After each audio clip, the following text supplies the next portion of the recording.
আসসালামু আলাইকুম ভিউয়ার্স, দেখতে পাচ্ছেন এটা হলো গ্রিন লেডি পেঁপে গাছ। কি সুন্দর পেঁপে হয়েছে, খুব সুন্দর পেঁপে হয়েছে। এটা হচ্ছে টপ লেডি, এটা তো খুব সুন্দর পেঁপে হয়েছে।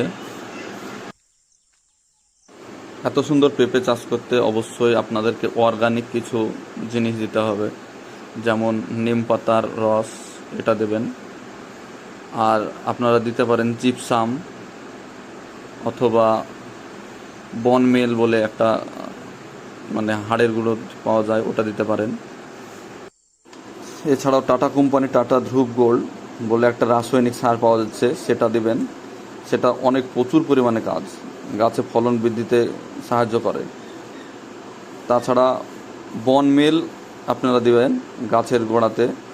বন মিল দিলে খুব সুন্দর ফলন পাবেন। অবশ্যই এগুলো ফলো করবেন, তাহলে আপনাদের কাছে এর থেকেও ভালো ফল আশা করছি হবে। ভিডিওটা ভালো লাগলে সাবস্ক্রাইব করবেন।